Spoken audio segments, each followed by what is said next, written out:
Look at the job! This is beautiful! Did you see that? It looks a little heavy, Morgan. It'll knock you on your ass, Sir Knight. That's just what I'm afraid of. I hit the head with that thing.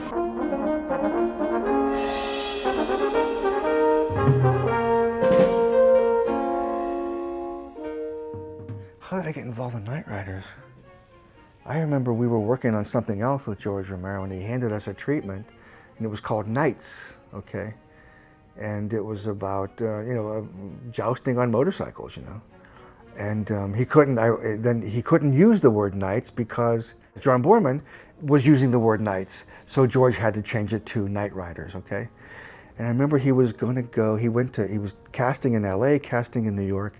When he came to Pittsburgh, I was the first person that he saw. I'm the first person he cast as Morgan the Black Knight, so, yeah. Next to ride against Sir Kay, Morgan, the infamous Black Knight. You know, I'd done, 7 or 8 years of repertory theater I played Charlie Brown in You're a Good Man, Charlie Brown, Henry David Thoreau, Hatful of Rain. I played a drug addict. I played King Arthur, Ben Franklin in 1776, Bernardo in West Side Story. I did a lot of musicals, And so my acting career was, I would go into the theater and do everybody's makeup and then, play the part, So, and for 8 years in 3 theaters in North Carolina, every night I was in a play. Every night I was in a play, except in the summertime, theaters went dark. But even when I did effects, in movies, I tried to play a part in all the movies I did effects on. And that has simply led to more parts, and now just parts. I no longer do effects for a living, I'm concentrating on acting and directing, And I'm a trained actor. I was trained at Carnegie Mellon University. I played King Arthur in Camelot. So yeah, and I was a big fan of that, and Richard Harris's performance. I can still recite to you musical numbers, and it brings to mind, I was in a restaurant with Doug Bradley, Pinhead, right? And I started going into the castle speech, I know what my people are thinking tonight as home through the shadows they wander. And he chimed in, and we did it together in Red Lobster. And when we were done, we got applause from the restaurant because we didn't give a shit, because we started to do it and we were doing it loudly and then singing the parts, and he knew every word because he just loved the movie. I knew every word because I played the part, and it was a great moment. One of my friends, beer shot out of his nose. He was laughing so hard, but we got applause from the restaurant.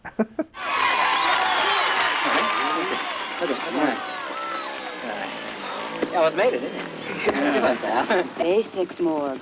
You forgot your basics. No, I didn't. In Knightriders, well, let's see. George said it was just me being myself, okay? And that's what I did in the audition. That's what he wanted to see. I mean,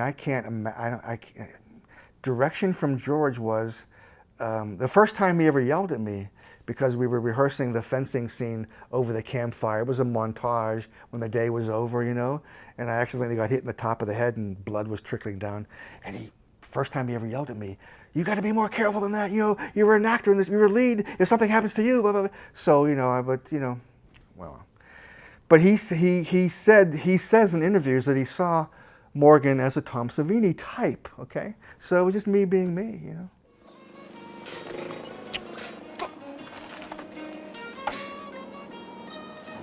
As an effects guy, he would let us improvise. Hey, George, how about if we drive a screwdriver through his arm easier? Okay, great. So 2 hours later, we're building the mechanism, or the shovel in the face in Day of the Dead. And as an actor, same thing, don't say the lines exactly the way they're written, say it the way you would say it, or, improvise. The Dawn of the Dead stuff, none of that's in the script. We decided we wanted it to be in the movie. So we put on costumes and ran around and improvised lines, and George kept it in and wanted to see more and more of it, There's not 2 different fights. There can't be 2 different fights. You've got to fight for your ideals, and if you die, your ideals don't die. The code that we're living by is the troop. The troop is our code. I can't let people walk on that idea. I can't. Bill Heinzman, if he were sitting here, would tell you that Knightriders is the autobiography of George Romero. you know, all the things that Ed Harris was spewing in the movie is what George Romero feels about honor, about integrity, about diets and people, you know, and, you know. So yes, as a social commentary, it's George speaking his mind or his heart or his ideals, okay? And that whole crowning scene, we didn't know that was going to happen. George walked up one day and said, we're going to be a couple of minutes, we're going to shooting the crown. What crowning scene, you know? And I'm crying my eyes out. Ed is crying. Richard Rubenstein, the producer, is crying. George, I mean, it got very emotional. For me, not just when Ed took his crown off, but when I was walking away and the Queen said, Morgan, and then she takes her, that's when I lost it. Unfortunately, the camera was shooting their takes. So when the camera finally came around to me, I had to dredge it up, you know, so to speak, yeah.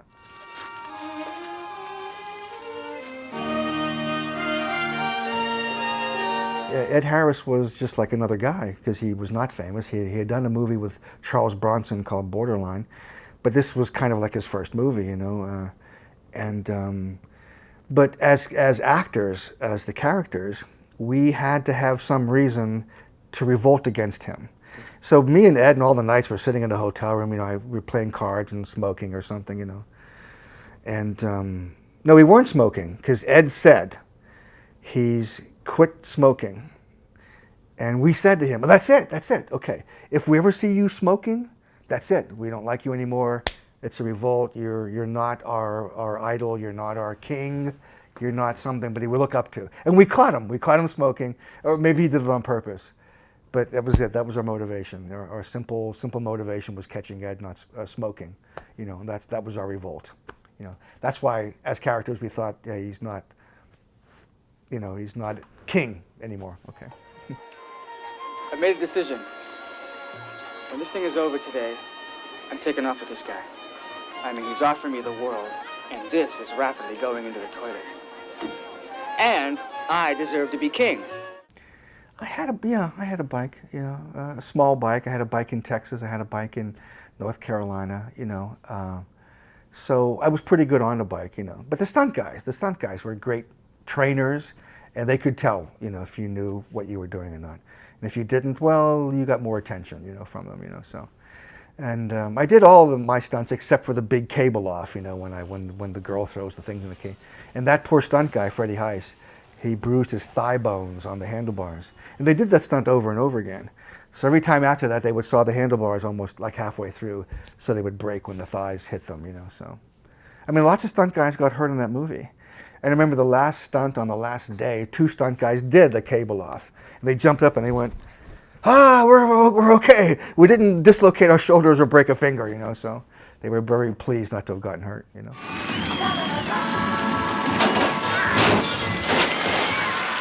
Back then I said that. I said I would just make it tighter, you know. But it was only just to make it a more commercial film. Back then I was saying that, to make it like an hour and a half long. Because it's a long movie, you know. HBO gave it an intermission.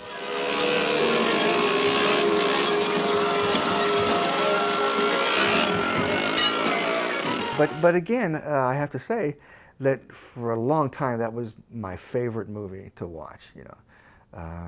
The songs that Donald Rubenstein had made up, you know, about sitting alone in your home, in your father's home, because I was living with my dad, who was an old man, 87 years old, you know.